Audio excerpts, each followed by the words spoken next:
मूलो ये सव्यसाहुरं चत्तारि मङ्गलम् अर्हन्ता मङ्गलं सिद्धा मङ्गलं साहुमङ्गलं केवलिपण्णत्तो धम्मो मङ्गलं चत्तारि लोगुत्तमा अर्हन्ता लोगुत्तमा सिद्धा लोगुत्तमा साहू लोगुत्तमा केवलिपण्णत्तो धम्मो लोगुत्तमो चत्तारि शरणं पव्वज्जामि अर्हन्ते शरणं पव्वज्जामि सिद्धे शरणं पव्वज्जामि साहू शरणं पव्वज्जामि केवलिपण्णत्तं धम्मं शरणं पव्वज्जामि वन्दितु सव्विसिद्धे ध्रुवममलमणोऽवं गदिं पत्ते वोच्छामि समयपाहुड विडमो सुद केवली भणिधम।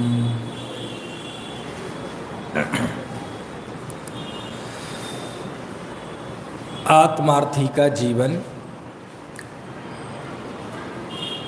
आत्मार्थी का जीवन कहो या आत्मार्थी की जीवनी कहो, दोनों एक ही बात है। आमतौर पर जीवनी का इस्तेमाल किसी एक व्यक्ति विशेष पर केंद्रित होता है। गांधी जी की जीवनी, शास्त्री जी की जीवनी, गुरुदेव श्री की जीवनी, ऑटोबायोग्राफी।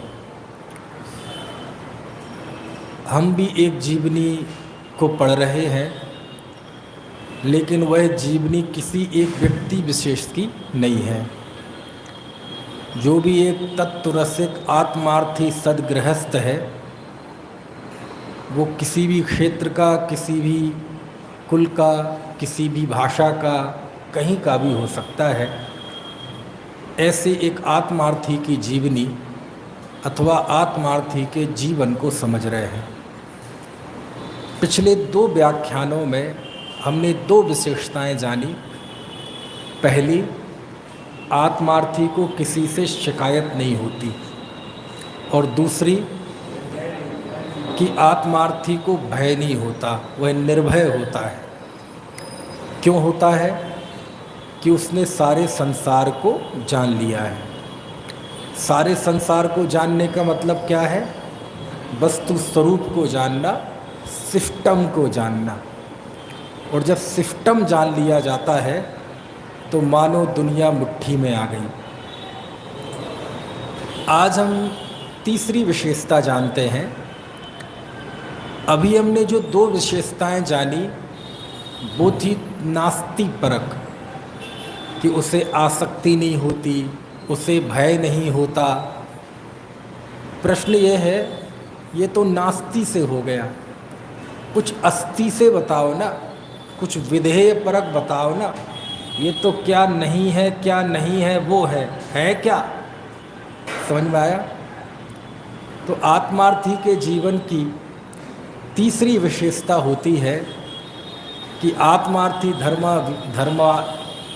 धर्मात्मा जीव हमेशा सहज होता है। आप कहेंगे सहज का क्या अर्थ है? सहज को यदि हम अध्यात्म भाषा में कहें तो सहज रहना मतलब ज्ञाता रहना, है ना। यदि आगम की भाषा में कहें तो सहज रहना मतलब क्या? तो सहज रहना मतलब जो जिस भूमिका में हो उस भूमिका के योग्य जो उसकी कषाय की निवृत्ति हुई, उसका नाम सहजता है। हम जिस धर्मात्मा जीव की बात कर रहे हैं वो धर्म की पहली सीढ़ी वाला जीव है ना। तो आगम की भाषा में वह कैसा है? उसके तीव्र क्रोध नहीं है, तीव्र मान नहीं है, तीव्र मायाचारी नहीं है, तीव्र लोभ नहीं है, तीव्र विषय का परिणाम नहीं है। इसका नाम है आगम भाषा में उस आत्मार्थी की सहजता, निर्भरपना। और उसी अध्यात्म भाषा में क्या कहेंगे? सहजता मतलब ज्ञातापना। सुबह आखिरी पंक्ति हमने यही तो पढ़ी थी, सो पुद्गल रूपी में बुधजन सबको जाननहार। तो सहजता कहो, ज्ञातृत्व भाव कहो, और नास्ति से कहें तो अकर्ता भाव कहो। कौन सा भाव? अकर्ता भाव। ये आत्मार्थी के जीवन की तीसरी बहुत बड़ी विशेषता होती है कि वह जीव अकर्ता रहता है। अस्थि से कहें तो ज्ञाता रहता है, और मीठे शब्दों में कहें तो वह जीव सहज होता है। आगम भाषा में उसे तीव्र क्रोध नहीं होता, तीव्र मान नहीं होता, तीव्र मायाचारी नहीं होती, तीव्र लोभ नहीं होता।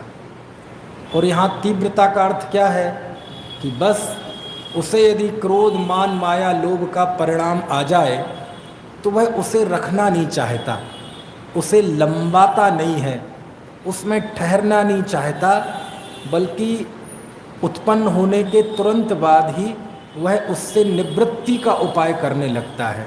बस इसी का नाम है कषाय की मंदता। समझ में आया? तो आत्मार्थी कैसा निर्भर होता है, कैसा अकर्ता होता है, इसको समझने के लिए आज हम पढ़ेंगे समय सार की 75वीं गाथा। ये गाथा आपके सामने निकली हुई है ना? ये कर्ता कर्म अधिकार की गाथा है। क्या लिखा? कथम आत्मा ज्ञानी भूतो लक्ष्यत इति चेत। आचार्य अमृतचंद स्वामी ने इस 75वीं गाथा की एक उत्थानिका लिखी, जिसमें वो कहते हैं कि यह आत्मा ज्ञानी हो गया, ये कैसे पहचाने? कोई जीव ज्ञानी हो गया, इसकी पहचान क्या है? समझ में आया? यानी सीधी सी बात, जिसे हम यहाँ ज्ञानी कह रहे हैं उसी को आत्मार्थी कहते हैं, उसी को धर्मात्मा कहते हैं, उसी को सम्यक दृष्टि कहते हैं। चाहे ऐसे खा लो, चाहे चम्मच से खा लो, चाहे कटोरी उठा के खा लो, मुंह में जाना खीर ही है ना? तो ये 75वीं गाथा किस प्रश्न का जवाब है? इसमें ज्ञानी की पहचान बताई गई है, आत्मार्थी के जीवन की पहचान बताई गई है कि वो कैसे पहचाने कि कोई जीव ज्ञानी हो गया। समझ में आया? तो ज्ञानी की पहचान पढ़ें गाथा एक बार मिलकर। चलो अब तो सामने है, मिलकर भी पढ़ सकते हैं। पढ़ें। कम्मस्य परिणामं णोकम्मस्य यतहेव परिणामं णकरे एयमादा जो जान दिसो हवदिणाणी। देखो क्या अर्थ है इसका। आचार्य लिखते हैं कम्मस्य या परिणामम, कर्म का परिणाम। ठीक है? णोकम्मस्य या तहेव परिणामम, तहेव मतलब उसी प्रकार नौ कर्म का परिणाम। कम्मस्य या परिणामम, कर्म का परिणाम, णोकम्मस्य या तहेव परिणामम, उसी प्रकार नौ कर्म का भी परिणाम। अभी गाथा अर्थ समझना आप, फिर इस पर अपन बात करेंगे। पहले गाथा के शब्दों का अर्थ समझ में आ जाए। पहली पंक्ति का अर्थ समझ में आ गया। कम्मस्य परिणामम, कर्म का परिणाम, णोकम्मस्य तहेव परिणामम, तहेव मतलब उसी प्रकार नौ कर्म का भी परिणाम। णकरी एयमादा, जो आत्मा करता नहीं है, जो जाणदि, जो जानता है, सो वह हवदि होता है क्या? णाणी, ज्ञानी। ठीक है? गाथा के शब्द समझ में आए। कम्मस्य या परिणामम, कर्म का परिणाम, णोकम्मस्य या तहेव परिणामम, और नौकर्म का भी परिणाम। ण करेदि अयम आदा, आदा मतलब आत्मा, जो आत्मा नहीं करता है, जो जानदि, जो जानता है, सो वह हवदि होता है क्या? प्राणी ज्ञानी। ठीक है, तो क्या अर्थ हुआ गाथा का सरल अर्थ कि जो कर्म और नौकर्म के परिणाम को करता नहीं है, मात्र जानता है, वह ज्ञानी होता है। तो हो गया ना ज्ञानी, सहज ज्ञातृत्व भाव वाला, अकर्तृत्व भाव वाला। बस यही बात हमें करनी है कि आत्मार्थी के जीवन की तीसरी विशेषता है कि वो सहज रहता है। सहज मतलब ज्ञाता दृष्टा रहता है। इसको नास्ति से कैसे कहेंगे कि वो अकर्तृत्व भाव में रहता है, यानी कर्म नौकर्म का वह कर्ता नहीं होता है। अब प्रश्न, इसका अर्थ क्या है? कर्म का परिणाम और नौकर्म का परिणाम मतलब क्या है? तो कहते हैं सुबह से लेके शाम तक, शाम से लेके सुबह तक, जन्म से लेके मरण पर्यंत 2400 घंटे 365 दिन, ठीक है, पूरी जिंदगी भर जो जो कुछ भी हमारे जीवन में घटित होता है वो सब क्या है? वो कर्म और नौकर्म का परिणाम है। कैसे? देखो 8 कर्म हैं, तो कर्म का परिणाम मतलब जैसे ज्ञानावरण कर्म के उदय से अज्ञान रूप अवस्था हुई, तो इसका नाम है कर्म का परिणाम। ठीक है, मोहिनी कर्म के उदय से जीव मोहराग देश रूप हुआ, ये क्या है? कर्म का परिणाम। परिणाम मतलब रिजल्ट नहीं, परिणाम मतलब है ना, परिणाम मतलब परिणमन, कर्म का परिणमन, उसी को कहेंगे कर्म का परिणाम, कर्म का कार्य। तो अज्ञान रूप अवस्था होना ये कर्म का परिणाम है। मोह रूप, मोह राग द्वेष रूप होना ये मोहनीय कर्म का परिणाम है। ठीक है, हम सब मनुष्य हैं, 4 आयु है ना, तो हम सब मनुष्य आयु वाले हैं, तो ये किसका परिणाम है? कर्म का परिणाम है। गोरा कालापना, मोटा पतलापना, कोई सुंदर कोई असुंदर, किसी की अच्छी आवाज़ किसी की भारी आवाज़, ये किसका परिणाम है? ये कर्म का परिणाम है। नाम कर्म के इंद्रिय हैं, कोई 1 इंद्रिय, 2 इंद्रिय, 3 इंद्रिय, 4 इंद्रिय, 5 इंद्रिय, ये काय का परिणाम है? कर्म का परिणाम। ठीक है, गोत्र कर्म के उदय से किसी को अच्छा कुल मिला, किसी को बुरा कुल मिला, तो ये क्या हो गया? कर्म का परिणाम। वेदनीय कर्म के उदय से किसी को इच्छित, जो इच्छा करता था वो चीज़ें मिल गई, ठीक है, अथवा वो नहीं मिली, साता वेदनीय असाता वेदनीय, तो अच्छी अच्छी वस्तुएं मिलना जिसमें हम सुख का अनुभव करें वो कर्म का परिणाम, और वो चीज़ें मिलना जिनमें हम दुख का अनुभव करें वो काय का परिणाम? कर्म का परिणाम। तो आप देखेंगे कि सारी दुनिया में जो कुछ हो रहा है या हमारे साथ जो कुछ हो रहा है वो क्या है? सब कर्म का परिणाम है, यानी वो कर्मकृत अवस्था है। और ज्ञानी कौन है? जो इनको करता नहीं है। करता नहीं है मतलब देखो, करने का भी एक मीनिंग है, करने का भी एक अर्थ है। करने का एक अर्थ क्या है? कर्ता किसे कहते हैं? जो जिस रूप परिणमित होता है वह करता है। तो चूंकि भगवान आत्मा इन रूप परिणमित नहीं होता, इन रूप परिणमन करना उसका स्वभाव नहीं है। जैसे अग्नि है, अग्नि में यदि कोई बाह्य संयोग ना हो तो उसका स्वभाव ऊपर की ओर गमन करना है। जल को यदि कोई संयोग ना हो तो उसका स्वभाव नीचे की ओर गमन करना है। वायु, हवा, इसको यदि कोई बाह्य संयोग ना हो तो नेचुरल तौर पर ये तिरछी बहती है। जैसे पानी का नेचर नीचे की ओर बहना है, हवा का नेचर तिरछा बहना है, अग्नि का स्वभाव बिल्कुल ऊपर की ओर जाना है। आपने देखा होगा ना, जब दीपक जलता है और बिल्कुल हवा नहीं चल रही हो तो दीपक की लो कहाँ जाती है? ऊपर। ऐसे ही जीव स्वाभाविक रूप से, जीव का स्वभाव कषाय करना नहीं है, जीव का स्वभाव क्रोध मान माया करना नहीं है। जीव का स्वभाव मतलब मेरा स्वभाव नहीं है, यानी नेचुरल तौर पर, स्वाभाविक तौर पर क्रोध करना मेरा स्वभाव नहीं है। समझ में आया ना? लेकिन यदि हो रहे हैं और कोई जीव इसका कर्ता बनता है इसका मतलब वह जीव इनको अपना स्वभाव जानता है, और जिसे स्वभाव जान लेगा उसकी नाश के उपाय कैसे करेगा। इसलिए ज्ञानी इनका कर्ता नहीं है, इनका ज्ञाता होता है। समझ में आया ना? ये इस गाथा का सरल अर्थ है। अब देखो जरा, हमें इसे समझना है। गाथा कोई साधारण गाथा नहीं है, बहुत गंभीर गाथा है। कर्ता कर्म अधिकार का प्राण है ये गाथा। ठीक है, समझते, कोशिश करते, अपन अपने ही जीवन पे लागू करते हैं, दुनिया का लागू क्यों करें। और यदि आप उसको, इस गाथा को समझना है तो आप बिल्कुल अपने फ्लैशबैक में जाएं। फ्लैशबैक समझते हैं आप?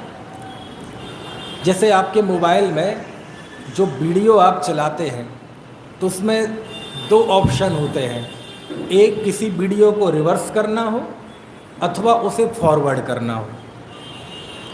तो जैसे हम किसी वीडियो को रिवर्स करते हैं तो पीछे के दृश्य आ जाते हैं क्रमशः एक के बाद एक। ऐसे ही यदि हमें ये गाथा समझनी है तो ज़्यादा दूर जाने की ज़रूरत नहीं है।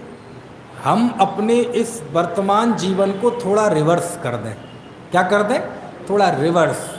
इस समय के पहिए को थोड़ा पीछे की ओर ले जाएं, और पीछे की ओर ले जाएं कहाँ तक?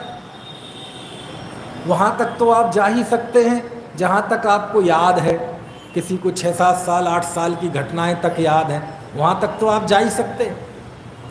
लेकिन और पीछे जाना हो तो भले ही आपको याद ना हो, है ना, लेकिन हमारा जन्म तो हुआ ही था ना, हम 9 महीने माँ के गर्भ में तो रहे ही है ना, तो भले ही हमें याद ना हो लेकिन ये एक सिस्टम तो है ना। समझ में आया? तो हम अपने इस जीवन के चक्र को थोड़ा सा पीछे ले जाएं, और तब से लेके जब हम माँ के गर्भ में आए थे तब से लेके आज तक की जो स्थिति है, जो परिस्थिति है, उसका एक बारीक मूल्यांकन करें। और जब बारीक मूल्यांकन करेंगे तो ये गाथा बिल्कुल ऐसी है, रूमाल दिख रहा है ना, जो ऐसी समझ में आ जाएगी। लेकिन उसके लिए क्या करना पड़ेगा? एक बहुत बारीक मूल्यांकन करना पड़ेगा, आत्म केंद्रित होकर उसका निरीक्षण करना पड़ेगा। किसका? अपने पुराने जीवन का, है ना। और इसे मैं एक ऑपरेशन नाम देता हूँ कि अब जो आगे चर्चा आने वाली है 35-40 मिनट में, ये समझ लो एक छोटा सा ऑपरेशन है। क्या है? ऑपरेशन। और ऑपरेशन तो आप जानते ही हैं कितना खतरनाक होता है और ये छोटा मोटा ऑपरेशन नहीं है, ये ऑपरेशन है ब्रेन ट्यूमर का। कौन सा? और ब्रेन ट्यूमर का भी कौन सा? वो ब्रेन ट्यूमर का तो सरल है, क्योंकि जो ट्यूमर है कम से कम वो दिखता तो है आँखों से कि ये ट्यूमर है। लेकिन अब जो ऑपरेशन होगा वो ऐसा ट्यूमर है कि दिखता ही नहीं है जीव को। कई बार जीव जैन कुल, जिनवाणी सब पढ़ लेता है, 4 योग पढ़ डालता है, व्रत ले लेता है, तब भी ये ट्यूमर नहीं दिखता जिस ट्यूमर की इसमें बात है। समझ में आया ना? इसलिए बड़ा, हाँ इतना ज़रूर है कि लोक में जो ऑपरेशन होता है उसमें डॉक्टर तो रहता है होश में और मरीज रहता है बेहोश। समझ में आया? और इसका साइड इफेक्ट ये होता है कि यूपी जैसा इलाका हो तो किडनी भी चोरी हो जाती है ना। लेकिन ये जो ऑपरेशन है इसमें मरीज भी जितना होश में रहेगा, समझ लो उतना बढ़िया ऑपरेशन होगा। ठीक है, तो करें, थोड़ा कोशिश करें, चलें जरा अपने भूतकाल को खंगालें जरा, पता चलेगा, ये गाथा आपको बिल्कुल समझ में आ जाएगी। ठीक है, तो चलो सब लोग अपने इस जीवन को पीछे ले जाएं, इस समय के पहिए को थोड़ा रिवर्स ले जाएं, और जो जिसकी उम्र है उतनी उम्र के पीछे चले जाएं, और उस समय को स्मरण करें जब हम सब माँ के गर्भ में आए थे। सब माँ के गर्भ में आए, किसी का उत्पाद सैया से जन्म तो हुआ नहीं कोई सम्मूर्छन भी नहीं है, कोई अंडज भी नहीं है, है ना। हम सब माँ के गर्भ में आए, इस बात में किसी को संदेह नहीं है। क्यों नहीं है? सिस्टम पता है ना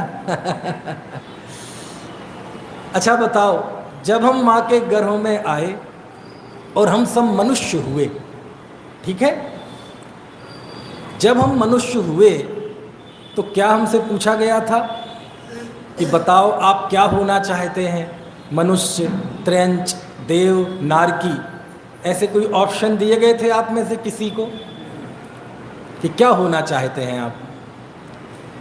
नहीं, आपको नहीं दिए गए हो, किसी दुनिया में और कोई 30 मार खा हो उसे दिया गया हो।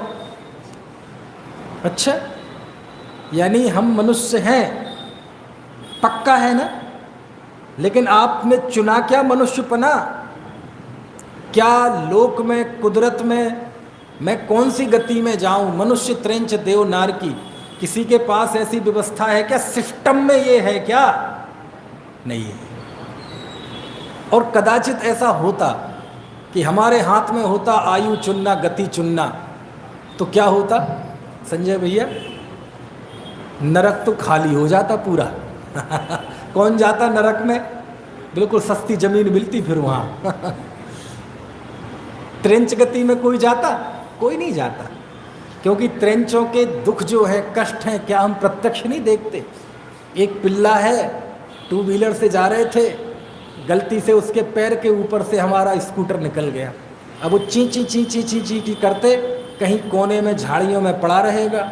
उसकी सुधि लेने वाला कोई नहीं है, कोई संगठन, कोई एनजीओ, कोई फेडरेशन, कोई मंडल, कोई संघ। और 1-2 दिन भूखा पड़ा पड़ा चींची करते हुए वहाँ मर जाएगा। और 1-2 दिन में जब उसमें बदबू उठने लगेगी, तब मोहल्ले वाले किसी को 50-100 रुपये दे के उसे फुकवा देंगे। समझ में आया ना? जिस तरह से पशुओं के, त्रैंचों के कष्ट हम देखते हैं, आप कभी कत्ल खाने में चले जाएं तो लाखों पशु रोज कैसे मौत के घाट उतारे जाते हैं। उन गायों को 3-3 दिन तक उल्टा लटकाया जाएगा, खौलता हुआ पानी डाला जाएगा, अभी जिंदा है वो, भूखा रखा जाएगा, फिर यहाँ कट मारा जाएगा, तड़फेंगी वो, उसमें से ब्लड निकलेगा, और जब तक उसका एक एक खून का एक एक बूंद नहीं निकलती जाएगी वो तड़फती रहेंगी और फिर मर जाएंगी। तो यदि इस दृश्य को कोई देखे तो उनसे पूछा जाता कि क्या तुम पशु बनना चाहते हो? तो बनते पशु? कोई नहीं बनता पशु। समझ में आती है बात की नहीं है? ये मक्खी मच्छर घूमते रहते हैं, कोई बनता मक्खी मच्छर? तो यदि ऐसी कोई चुनने की व्यवस्था होती तो नरक गति खाली हो जाती और त्रैंच गति भी खाली हो जाती। फिर केवल कितनी बचती? 2, मनुष्य और देव। और फिर मनुष्य भी क्यों बने? ये सड़ा गला शरीर, समझ में आया ना? ब्लड प्रेशर, शुगर, स्पॉन्डोलाइटिस और वो क्या क्या कहलाती हैं, है ना, स्लिप डिस्क। बढ़िया देव बनेंगे। और देव में भी 3rd क्लास देव नहीं, भवनवासी, बेंतर, ज्योतिषी। कौन सा देव बनेंगे? वैमानिक। और वैमानिक में भी ये नीचे वाले नहीं, ऊपर वाले। और ऊपर वाले में भी लोकपाल, आभियोग्य, ये नहीं, सब इंद्र बनेंगे। समझ में आया? कोई इससे नीचे समझौता करता क्या? नहीं करता।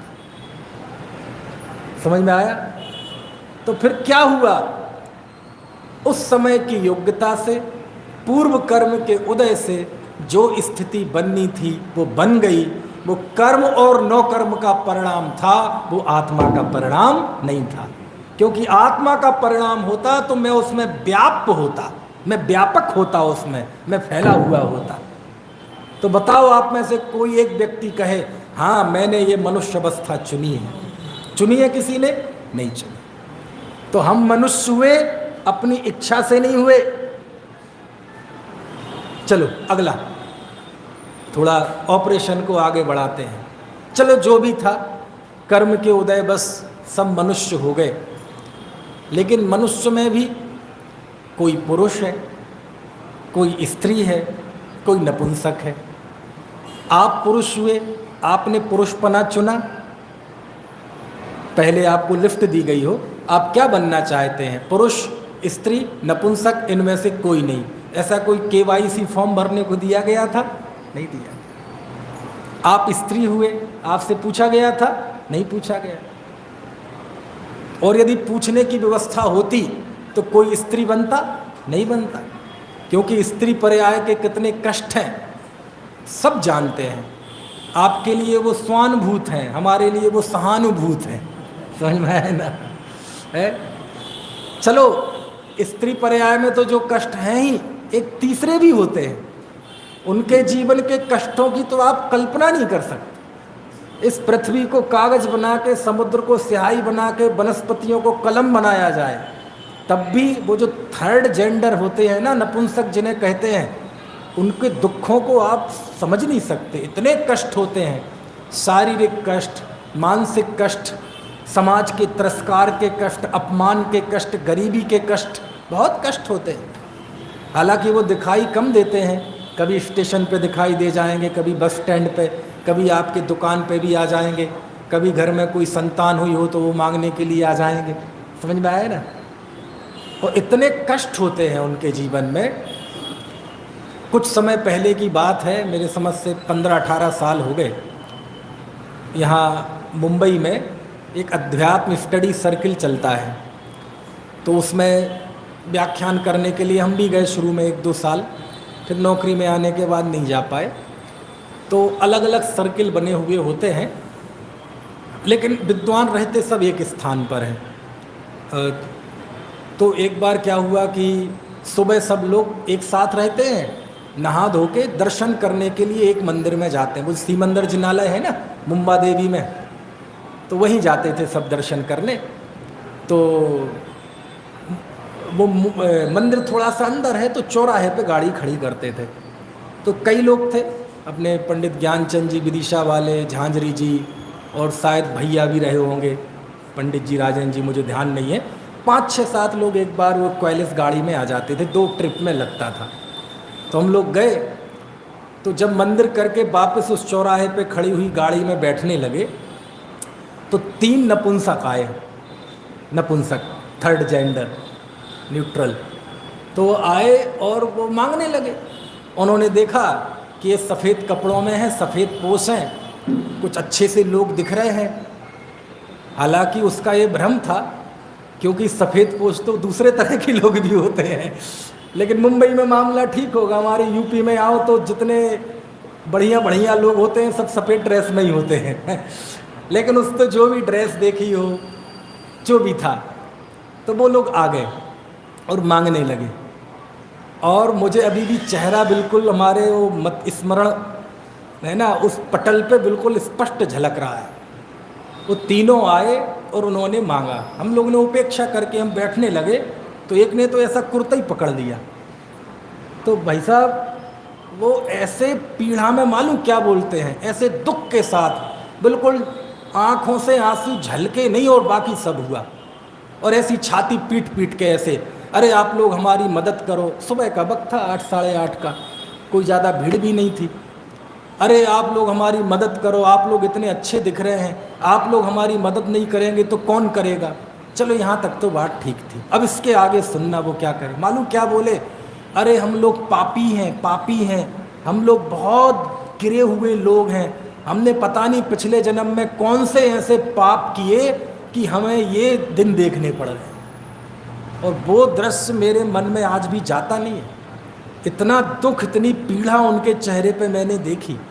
सच में मुझे मन किया कि थोड़ा गाड़ी वालों को कहें कि भैया रुक जाओ, ज़रा इनसे बात करो। मैंने कहा ये कह रहा है ना व्यक्ति कि हम बहुत बड़े पापी हैं जो हमने ऐसे काम किए। यदि एक पल को इसको ये महसूस हो जाए कि स्वभाव से मैं पापी नहीं हूँ, परमात्मा हूँ, तो इसके जीवन में कितना आनंद आ जाए, कितना उल्लास आ जाएगा कि नहीं आ जाएगा। लेकिन जो पर्याय के कष्ट हैं वो तो भोगने ही पड़ेंगे, क्योंकि उस कुदरत में कहीं अन्याय नहीं है। समझ में आया ना? इतनी पीड़ा से उन्होंने कहा, सच में ऐसा लगा कि वो अमित गणी नाम के मुनिराजों को शेर को देख के ऐसे ही समझाने का भाव आया होगा। खैर उनके सामने तो अपन मिट्टी है। कहने का आशा ये है कि यदि उनसे पूछा जाता कि बताओ तुम क्या बनना चाहते हो, तो वो चुनते, नपुंसकपना चुनते क्या? नहीं चुनते, कोई नहीं चुनता। लेकिन हम पुरुष बने तो अपनी इच्छा से नहीं बने, आप स्त्री हुए तो अपनी इच्छा से नहीं हुए, वो नपुंसक हुए तो अपनी इच्छा से नहीं हुए। क्या है ये सब?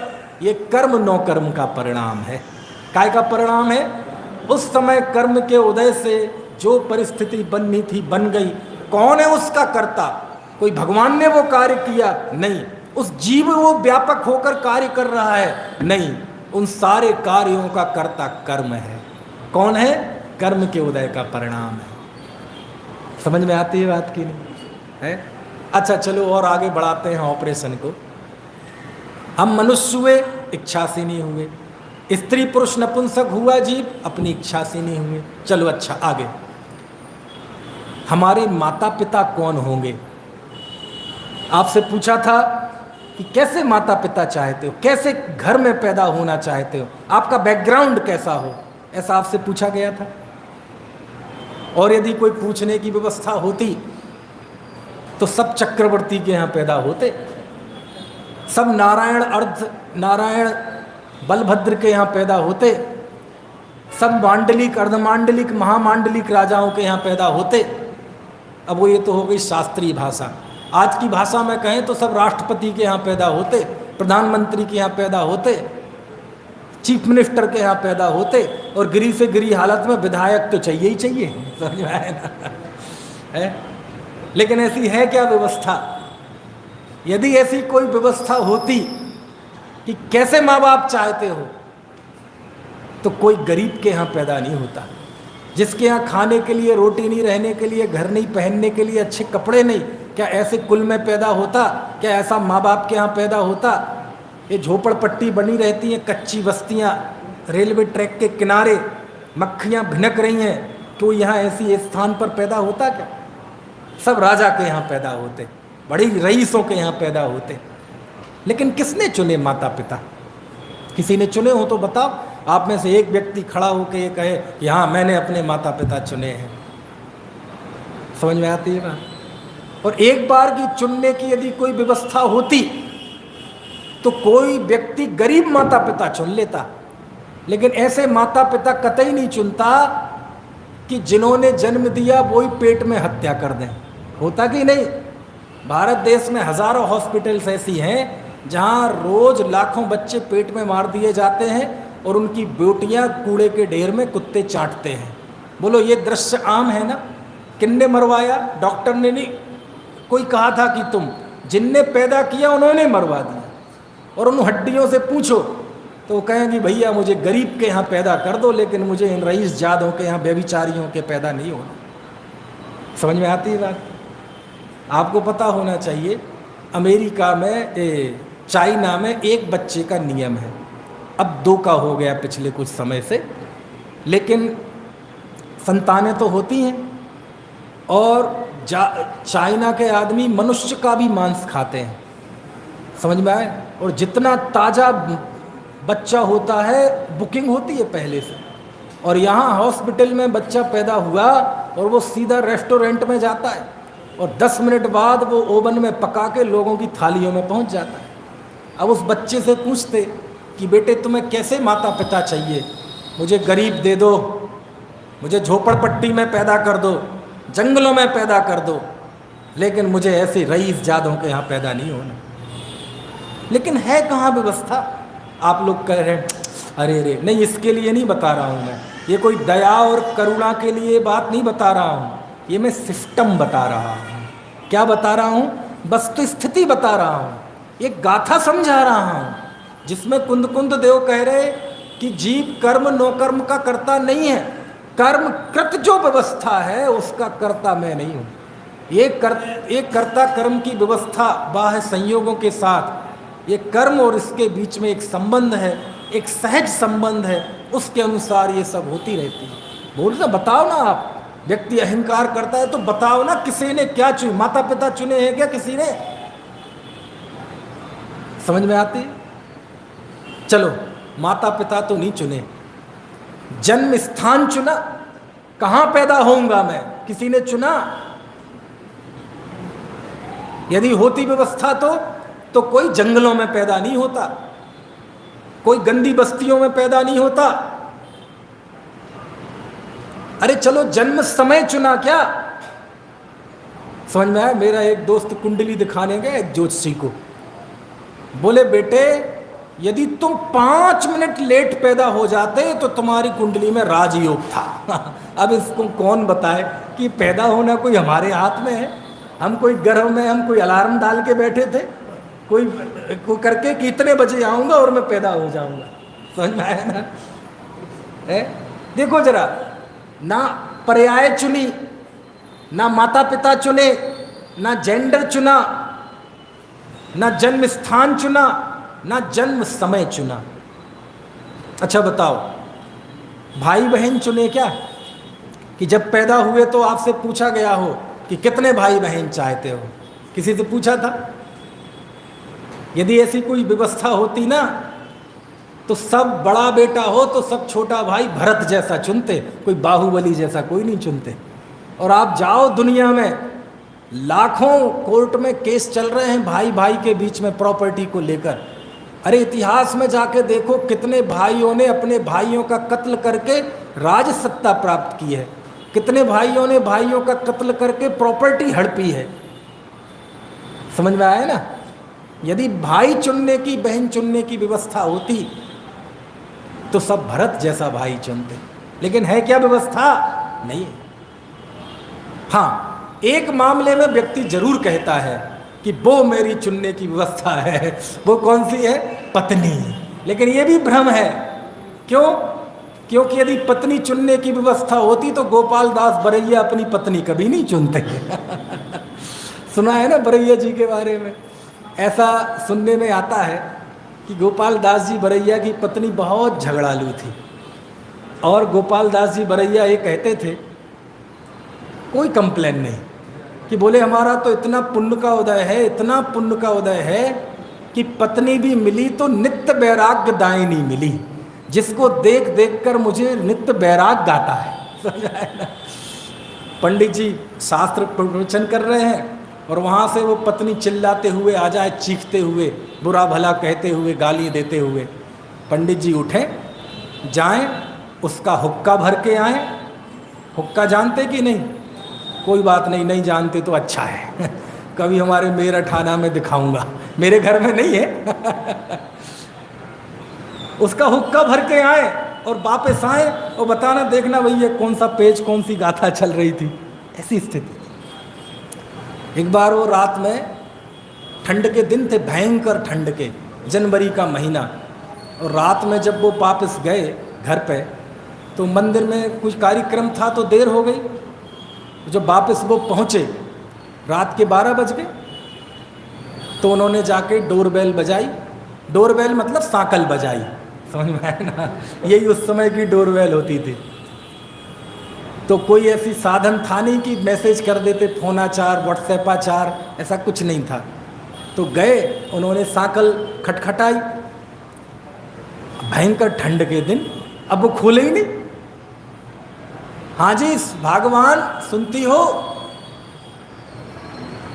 सुने ही, वो उठे ही नहीं। अच्छा वो क्यों नहीं सुन रही थी? जागी क्यों नहीं वो? क्योंकि सो रही होती तो जाग जाती ना। वो सो ही नहीं रही थी। और पंडित जी पूरी रात वहाँ बाहर ठंड में बैठे रहे, तिरका 3 बने हुए, ठुठुरते हुए। पूरी रात पंडित जी भी नहीं सो पाए ठंड के कारण। पूरी रात पंडितानी भी नहीं सो पाई। क्यों? गर्मी के कारण। काय की गर्मी? माहौल की गर्मी नहीं, कषाय की गर्मी। ये ठंड से ठुठुर रहे थे, वो क्रोध से पसीने पसीने हो रही थी। दो सोए दोनों ही नहीं। समझ में आया? सुबह 4-1 बजे पंडितानी ने दरवाजा खोला, दया से नहीं, कौतूहल से, कि देखें तो जरा क्या कर रहे हैं महानुभाव। और पंडित जी अंदर घुस गए। और पंडित जी अंदर घुसे तो पंडितानी ने पूरा पानी का भरा घड़ा, अब कितना ठंडा पानी रहा होगा आप जानते हैं, ऐसा पंडित जी के ऊपर उड़ेल दिया। समझ में आया?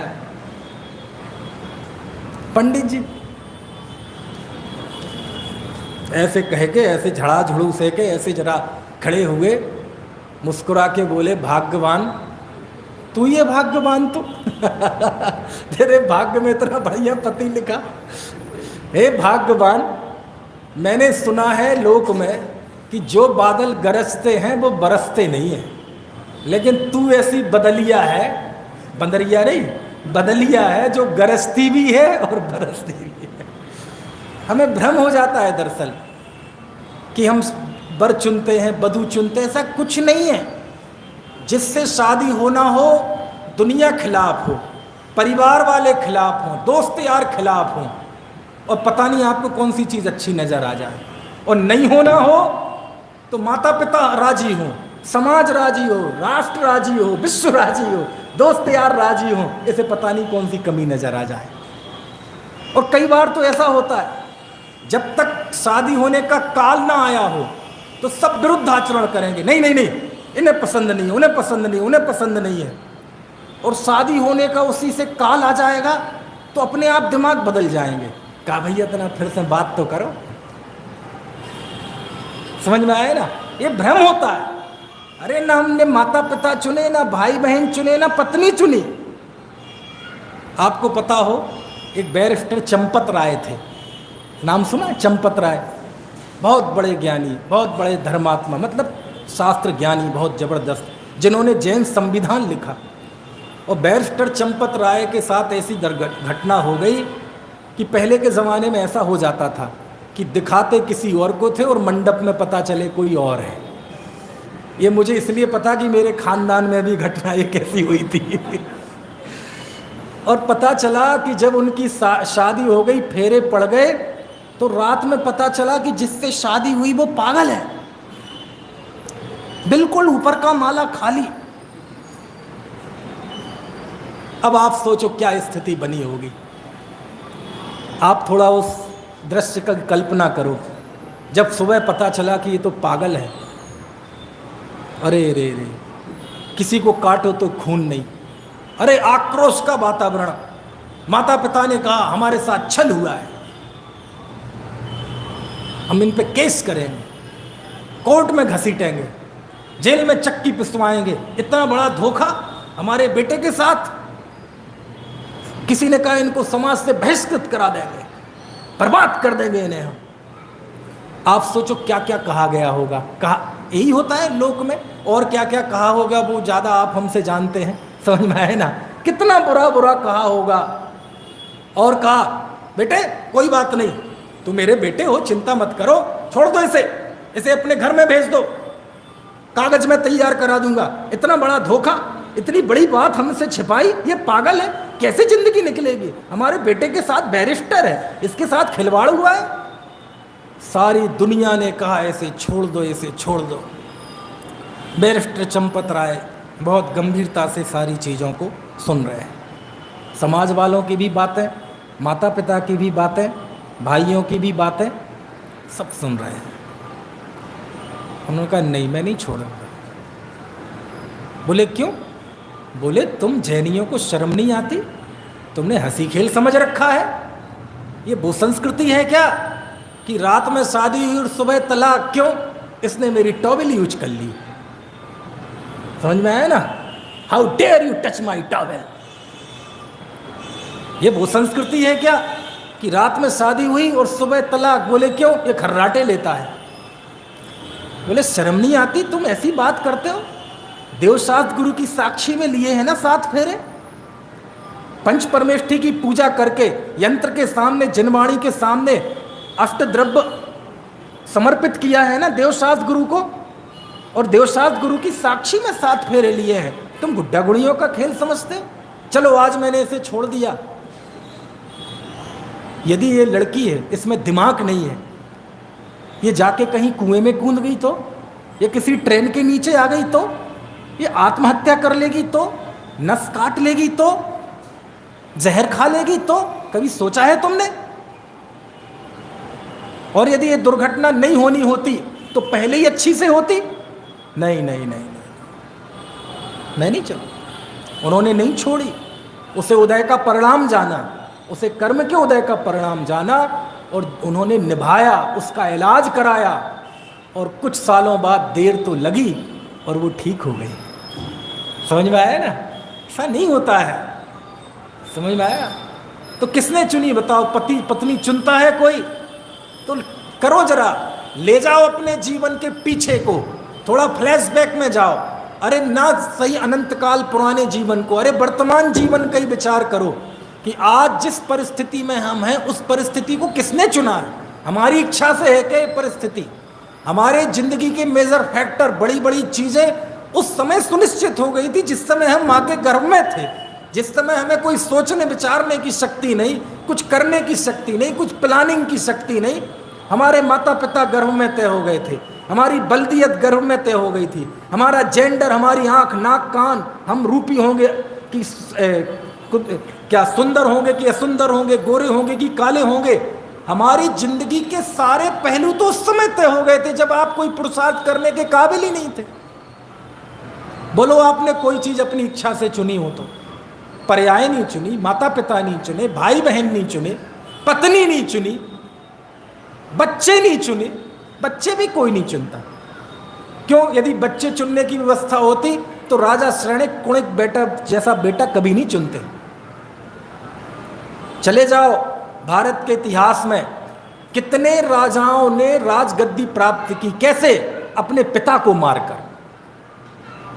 आज भी चले जाओ कोर्ट में हजारों केस चल रहे हैं पिता और पुत्र के बीच में। यदि पता हो कि ऐसी संतान होगी तो ऐसी संतान कोई चुनता? अब महाराष्ट्र में जाओ तो एक सरनेम ही चलता है, बाप मारे, ऐसा सरनेम चलता है। किसी ने बाप को मार दिया होगा तो वो पहचान बन गई उसके, बाप मारे, कान काटे, नाक काटे, ऐसे ऐसे सरनेम चलते हो। समझ में आ रही बात की नहीं? बताओ किसी ने चुना हो तो। और मैं आपसे नहीं पूछ रहा हूं, मैंने 10-10 हजार की अजैनों की सभा में ये प्रश्न पूछे हैं। 10-10 हजार की अजैनों की सभाओं में ये गाथा पढ़ाई है। कौन सी?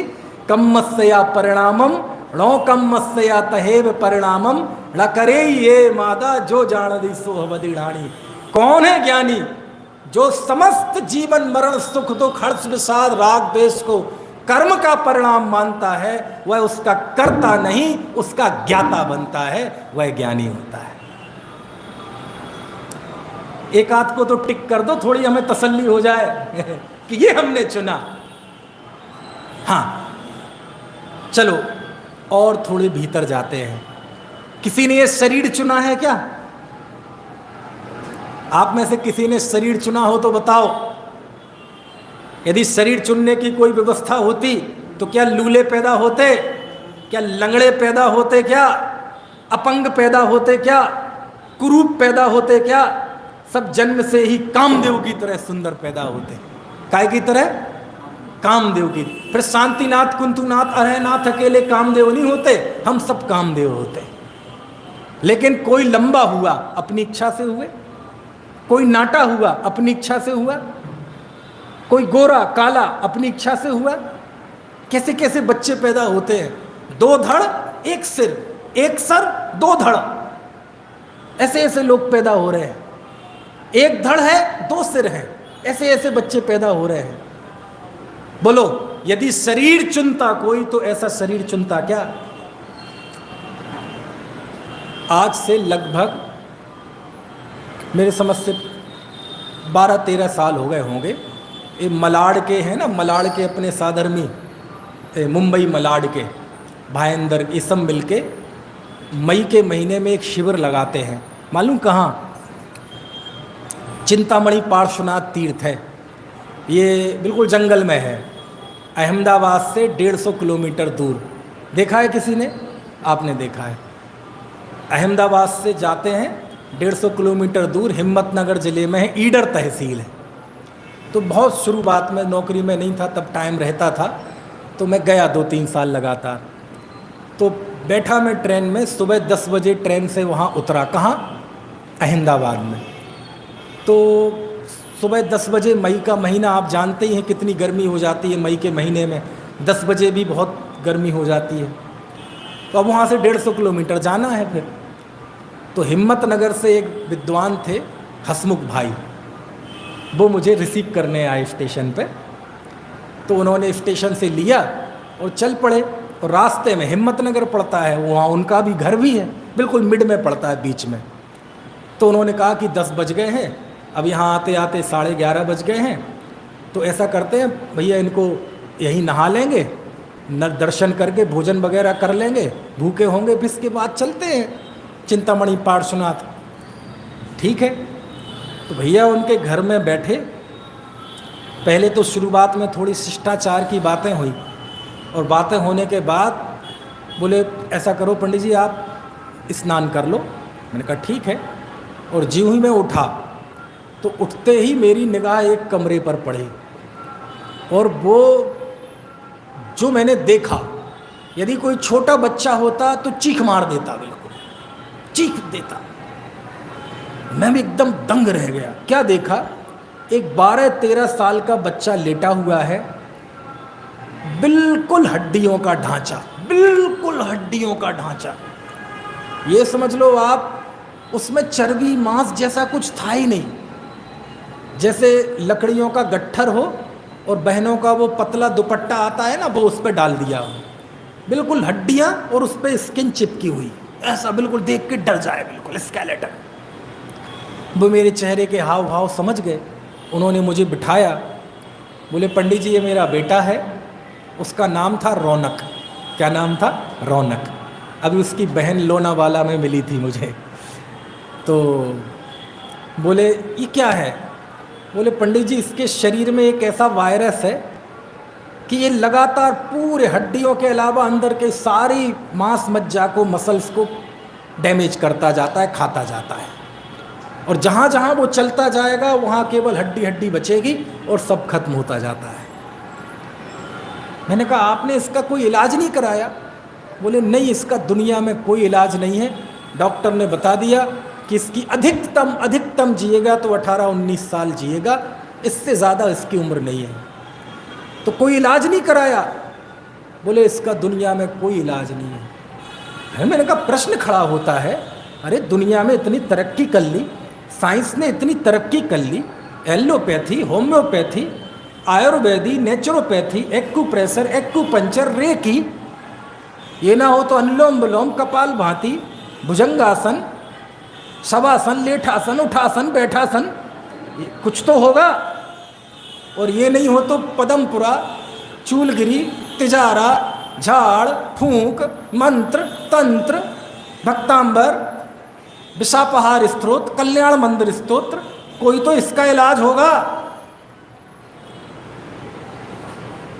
ये एक एक बात कह के मैंने कई मिथ्यात्वों पे प्रहार कर दिया। समझ में आया ना? समझने की चीज़ है? बोले नहीं पंडित जी इसका कोई इलाज नहीं है। एक दूसरा केस बिल्कुल इससे उल्टा, इंदौर है ना, इंदौर के पास एक बड़नगर जगह है, वहाँ एक सेठ हैं, विद्वान भी हैं, सृष्टि और विद्वान दोनों ही हैं, वो पंडित अनिल भाई पाटोदी, नाम सुना होगा, बहुत अच्छे व्यक्ति हैं। उनके बारे में मैंने सुना था, उनके बच्चे के बारे में। अभी पिछले दिनों में उनके घर पे रह के आया तो और डिटेल पता चली। उनका बच्चा, वो भी इतनी उम्र का, उनको भी डॉक्टर ने कह दिया 18-19 साल से ज़्यादा नहीं रहेगा। उसको इससे बिल्कुल उल्टी प्रॉब्लम। क्या? उसके शरीर में ऐसा वायरस है कि जहाँ वो वायरस जाता है उस जगह कोई पूरा डैमेज कर देता है, और ऐसे हाथ पैर जहाँ जाता है लटकते जाते हैं, ऐसे ऐसे ऐसे। और बहुत पुरानी बात है, वो कान में ईयरफोन लगा हुआ है, हाथ में मोबाइल है उस बच्चे के, वही पुराना ज़माना, वो 3315 नोकिया वज्रवृषम नाराज संगनन वाला, और उसमें एक फास्ट डायलिंग का ऑप्शन होता है। अब तो स्मार्टफोन है, पहले फास्ट डायलिंग का ऑप्शन होता था कि जैसे 1 नंबर की है, उस पर आप पापा का नंबर सेट कर दें तो आप 2-3 सेकंड उसे दबाए रखेंगे तो पापा का नंबर अपने आप डायल हो जाएगा। तो उसके ईयरफोन लगा हुआ है, व्हील चेयर पर बैठा हुआ है, इतनी ताकत है हाथों में, उसने 1 नंबर दबाया, पापा ने फ़ोन उठाया, पापा आओ मेरा हाथ लटक गया है, उसे सही कर दो, मुझे करवट दिला दो, मुझे पानी पिला दो। ये उसका जीवन है। समझ में आया? बोले हम प्रतिदिन अपने बच्चे को मौत के मुंह में जाते हुए देख रहे हैं, कोई बचा नहीं सकते। तो आपने किसी डॉक्टर का इलाज नहीं कराया? बोले दुनिया में इस वायरस का, इस बीमारी का कोई भी इलाज नहीं है। अरे प्रश्न उठता है, ऐसे कैसे नहीं है इलाज? दुनिया ने इतनी तरक्की कर ली, साइंस ने इतनी तरक्की कर ली, allopathy, homeopathy, ayurvedic, naturopathy, acupressure, acupuncture, reiki, समझ में आया ना? ये ना हो तो वो कपाल भाती, अनुलोम विलोम, भुजंगासन, शीर्षासन, लेटासन, उठासन, बैठासन, कोई तो होगा। और ये भी ना हो तो झाड़ फूंक तंत्र मंत्र भक्तांबर विषापहार स्तोत्र कल्याण मंदिर स्तोत्र, समझ में आया? पदमपुरी तिजारा, ये बाबा वो बाबा, कुछ तो होगा इलाज। मालूम वो क्या बोलते हैं? यदि दुनिया की कोई शक्ति, कोई व्यक्ति, कोई डॉक्टर आकर मेरे बच्चे को ठीक कर दे, इकलौता बच्चा, तो हम दोनों पति पत्नी सारी संपत्तियों से दे देंगे और उसके घर में झाड़ू पोंछा लगाएंगे, जीवन भर उसके यहाँ दास दासी बनकर रहेंगे। कोई करके तो दिखाए। समझ में आती है बात है? अब वो अब मैं आपसे पूछता हूं, उन बच्चों से पूछा जाता कि बेटे तुम कैसा शरीर चाहते हो, तो वो ऐसा शरीर चुनते। मुझे कुरूप बना दो जी, मैं काला बन जाऊंगा जी, बिल्कुल कुरूप, हाथ अगरबत्ती, पैर मोमबत्ती, काला, नाक बह रही, कान बह रहे, लेकिन मुझे ऐसा शरीर नहीं चाहिए। अब हमें कुछ पुण्य के उदय से ठीक ठाक मिल गया तो आदमी अहंकार कर बैठा। अब मैं यहाँ एक बात थोड़ा सोचने के लिए आपके बीच रख रहा हूँ। सोचना, आत्मार्थी 8 मदों से रहित होता है ना? कैसे होता है? इसके पीछे उसकी एक बहुत मजबूत विचार शक्ति होती है। जब आपने माता नहीं चुनी तो जाति मत कैसा, जब पिता नहीं चुने तो कुल मत कैसा, जब शरीर नहीं चुना तो बल मत कैसा, जब रूप नहीं चुना तो रूप मत कैसा। बताओ किसी ने चुने हो तो। और कमाल की बात तो यह है, वो पाठशाला का बच्चा था, विद्वान का बेटा था, और जब लोग मिलने आते थे ना उससे, बड़े बड़े त्यागी वृत्ति, और जब वो आकर कहते थे अरे अरे ये क्या बात करते हो, बोले नहीं इसका कोई इलाज नहीं। अरे क्या बात करते हो, हमारे साथ चलो, हम वहाँ ले चलेंगे, भक्तांबर से इलाज कराएंगे, इससे इलाज कराएंगे, हमारे पास बड़े बड़े मंत्र ताकत है। उस समय शांति धारा का विकास नहीं हुआ था, नहीं तो वो हो जाता। और जब ये बड़े बड़े त्यागी रिश्तेदारी वगैरह में होते हैं ना, तपस्वी, तो मालूम वो बच्चा मुस्कुराकर क्या कहता था? आपके मुंह से कैसी बातें शोभा देती हैं। मणि मंत्र तंत्र बहु होई, मरते ना बचावे कोई। वो सामने वाला शर्म से पानी पानी हो जाता था।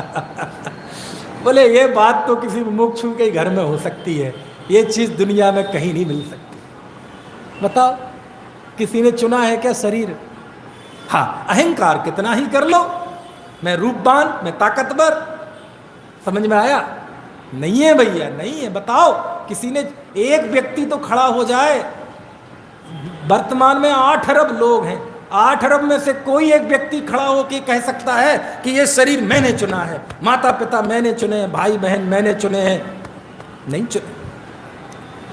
जिंदगी के ज्यादातर बिंदु, ज्यादातर पहलू उस समय सुनिश्चित हो जाते हैं जब घरों में थे।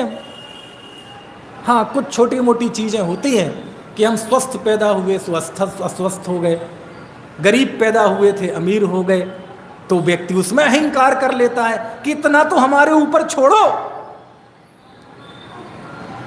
बोले सुनो भाई, यही धरती थी, यही आकाश था, यही बुद्धि थी, सब कुछ यही था, लेकिन इसी बुद्धि के साथ कल तक अमीर थे, आज गरीब हो गए, कल तक गरीब थे, आज अमीर हो गए। कैसे हुआ? तुम्हारी बुद्धि से हुआ, तुम्हारे पुरुषार्थ से हुआ। कुछ बात समझ में आ रही थी? ये लिखा है इसमें, ये गाथा समझा रहा हूं मैं आपको कि कौन है ज्ञानी। आत्मार्थी के जीवन की क्या पहचान है, क्या विशेषता है? कि आत्मार्थी अकर्ता रहता है, आत्मार्थी सहज रहता है, आत्मार्थी ज्ञाता दृष्टा रहता है। क्यों? उसने इस परमार्थ को जान लिया है, इस सिस्टम को जान लिया है कि जन्म से लेके मृत्यु पर्यंत जो जो कुछ भी होता है संयोगों में, संयोगी भावों में, वह कर्म और नौ कर्म का परिणाम है। उसका मैं करता नहीं हूं, उसका मैं ज्ञाता हूं। बस इसका नाम है कि वो सहज रहता है। क्षणिक उत्तेजना अलग बात है, भूमिका के अनुसार थोड़ा मन विचलित हो जाए वो अलग बात है, लेकिन उसके अंदर भीतर एक दिया जल रहा है जो 365 दिन 24 घंटे हर पल हर क्षण इस बात की ऊष्मा देता रहता है, मैं करता नहीं हूं, मैं ज्ञाता हूं, मैं करता नहीं हूं, मैं ज्ञाता हूं, मैं करता नहीं हूं, मैं ज्ञाता हूं। और जब ये उसके अंदर आ जाता है तो फिर वो हमेशा हर स्थिति में सहज रहता है, शांत रहता है। और आपको यदि पढ़ लो, चलो पता नहीं कल परसों चला जाऊंगा फिर वो गाथा आएगी कि नहीं। 209 नंबर की गाथा निकालो, आपके इसमें देखो कौन से पेज नंबर पे है। निर्जराधिकार 209 नंबर की गाथा, अद्भुत गाथा, अद्भुत गाथा। यानी एक आत्मार्थी सदगृहस्थ सम्यक दृष्टि की अनुभूति कि वो कैसा निर्भय रहता है, कैसा सहज रहता है। बहुत गजब की गाथा, 209 नंबर की गाथा। इसमें आ गई, आ जाएगी, हाँ 209। चलो पढ़ते हैं, मैं दोहरवाता हूँ, आप बोलना उसे, बहुत अच्छी गाथा है। छिज्जदुबा भिज्जदुबा णिज्जदुबा अहव जादु विप्लयम्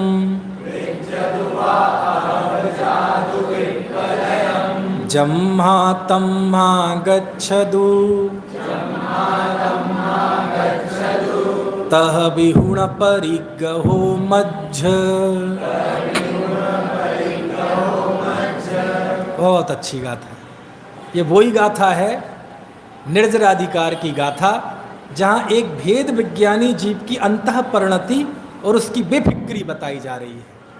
देखो क्या लिखते हैं कुंद कुंद देव कि जिस जीव ने ये जान लिया कि ये रुपए पैसे मकान धन जायदाद शरीर आदि मैं नहीं हूँ, इस बात का, इस सिस्टम का जिसे ज्ञान हो गया, उसकी कैसी कैसी सहजता होती है। छिज्जदुबा भिज्जदुबा, सुनो सुनो सुनो सुनो, छिज्जदुबा ये छिद जाए, भिज्जदुबा ये भिद जाए, ऋज्जदुबा इसे कोई ले जाए। छिज्जदुबा भिज्जदुबा ऋज्जदुबा, यहां तक समझ में आ गया। अहव, अहो मतलब अथवा, जादु विप्लयम, छिदना भिदना तो धीरे धीरे होता है, कोई ले जाए तो थोड़ा ले जाएगा, सारा कैसे ले जाएगा। लेकिन जादु विप्लयम, ये सब कुछ प्रलय को प्राप्त हो जाए, सब एक साथ नष्ट हो जाए। समझ में आ गई पहली लाइन। छिज्जदुबा भिज्जदुबा ऋज्जदुबा अहव जादु विप्लयम। आप देखना ये गाथा गुनगुनाते हुए जाएंगे फिल्मी गाने की तरह, इतनी अद्भुत गाथा है। हम तो जैसे फिल्मी गाने गाते ना बच्चे, हम तो छत पे भी घूम रहे हैं ना तो ऐसी गाते, ये गाथा है हमको कछु भय नारे। बाथरूम सिंगर होते ना कई लोग, बाथरूम में नहाते नहाते गाते हैं, तो बाथरूम में भी नहाते हैं तो ऐसी गाते हैं, अब हमको कछु भय नारे। स्ट्रीट सिंगर, टेरेस सिंगर, हम सब सिंगर हैं और गाते सब जगह यही है। अब हम अमर भय ना मरेंगे।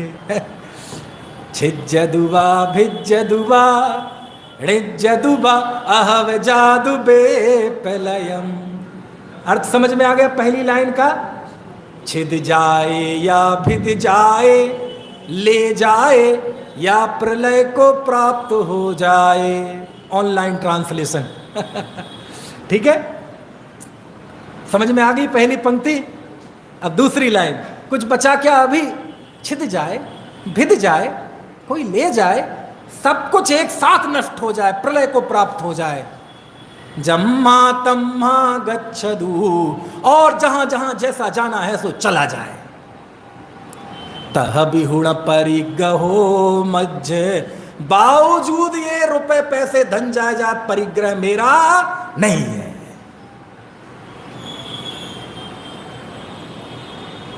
समझ में आ गई बात। ये है सहजता, ये है निर्भरता, ये है ज्ञातृत्व भाव, ये है अकर्तृत्व भाव।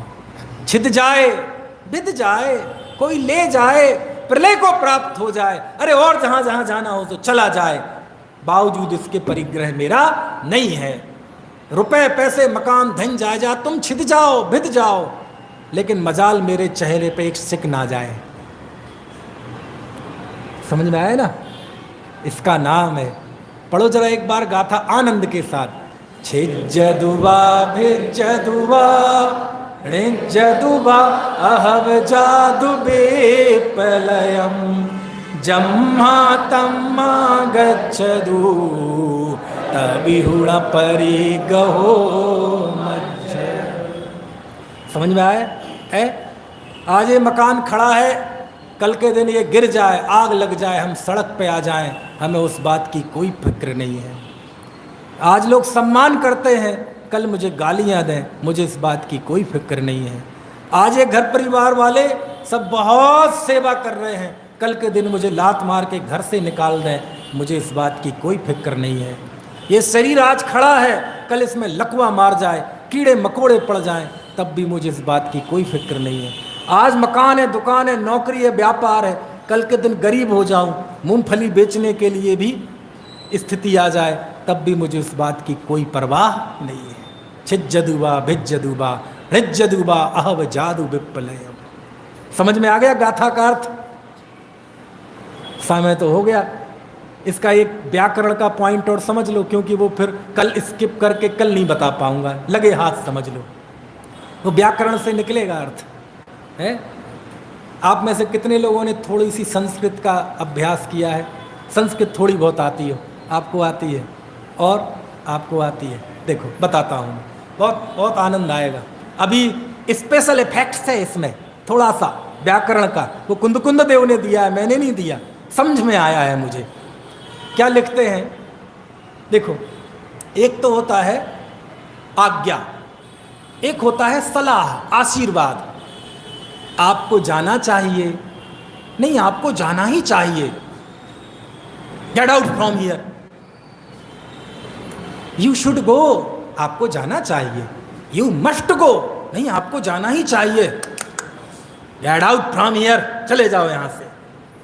तीनों फर्क समझ में आया कि नहीं? संस्कृत में दोनों के लिए अलग अलग लकार होते हैं। आदेश के लिए होता है छिज्जदु, छिद जाए, भवतु, हो जाए, भवेत, हो जाना चाहिए। दोनों ही अर्थ होते हैं, चाहिए भी अर्थ और आदेश भी, आज्ञा भी। लेकिन प्राकृत में आओ तो दोनों के लिए अलग अलग प्रत्यय नहीं होते। छिज्जदु, छिद जाए, और आज्ञा में भी होता है छिद जाए। समझ में आया ना? जैसे वो कमांडर होता है ना, कमांडर जब वो परेड कराता है तो क्या कहता है? भैया मन हो तो पीछे मुड़ जाओ, मुड़ना हो तो मुड़ जाओ। मेरे समझ से तुम्हें मुड़ ही जाना चाहिए, मुड़ जाते तो अच्छा रहता। ऐसा नहीं, क्या कहता है? पीछे मुड़, झटके से। समझ में आई बात की नहीं? अभी हमने पहला अर्थ लागू किया, अब इसमें दूसरा अर्थ लागू करो। छिद जाए तो छिद जाए, भिद जाए तो भिज जाए, लाखों वर्षों तक जीऊं या मृत्यु आज ही आ जाए। नहीं, अरे मैं तो कह रहा हूं तुम छिद ही जाओ, भिद जाओ। तुम कल घर से निकालते हो तो आज निकाल दो। अरे मैं तो कहता हूं तुम निकाल दो, मेरे चेहरे पे सिकन आने वाली नहीं है। ये दृढ़ता। समझ में आया? जैसे आपके दुकान पे, कंपनी में कोई नौकर काम करने वाला हो और वो आपसे आकर कहे, धमकाए, देखो सेठ जी, सेठ जी नहीं आजकल दूसरा बोलते, बॉस, देखो जी ऐसे काम नहीं चलेगा, ऐसे काम करना होगा तो मैं नहीं करूंगा, काम होगा तो मेरी तरह से होगा, नहीं तो मेरा 1 तारीख को हिसाब कर देना, मैं चला जाऊंगा। ओ भाई, मालिक तू है कि मैं हूं? तू तो ऐसे धमका रहा है जैसे मैं तेरा नौकर हूं। समझ में आया ना? तू 1 तारीख को जाने की बात कर रहा है। अरे तू 1 को नहीं, मैं तो कह रहा हूं तू कल चला जा। कल नहीं, तू आज चला जा। और तू मुझे धमका रहा है, अरे मैं कह रहा हूं कि तू अभी चला जा, दूर न हट जा मेरी नजरों से। दोनों शैली में फर्क समझ में आया? छिज्जदुबा भिज्जदुबा नहीं, छिज्जदु। समझ में आया ना? नष्ट हो जाओ। ये शरीर जब नष्ट होना हो नष्ट हो जाए। अरे मैं तो कह रहा हूं तो अब भी नष्ट हो जाओ, मजाल मेरे चेहरे पे सिक ना जाए। समझ में आया ना? इसका नाम क्या है? छिज्जदुबा भिज्जदुबा। समझ में आई गाथा? ये दूसरा वाला। अब ये अनुवाद में नहीं आएगी, आप नीचे मत देखना। अनुवाद की अपनी एक लिमिट है, उससे ज़्यादा क्या करें, अनुवादक की गलती नहीं है, हो ही नहीं सकता अनुवाद असली। समझ में आई? अद्भुत है। पढ़ो एक बार गाथा पढ़ के, जय जिनेन्द्र सबको पढ़ो। छिज्जदुबा भिज्जदुबा ऋज्जदुबा अहव जादुबे प्रलयम् जम्मा तम्मा गच्छदु तबिहुण परिगहो। इस तरह आज तीसरी विशेषता हुई कि ज्ञानी आत्मार्थी सहज ज्ञाता रहता है, कर्ता नहीं होता। चौथी विशेषता सुबह पढ़े।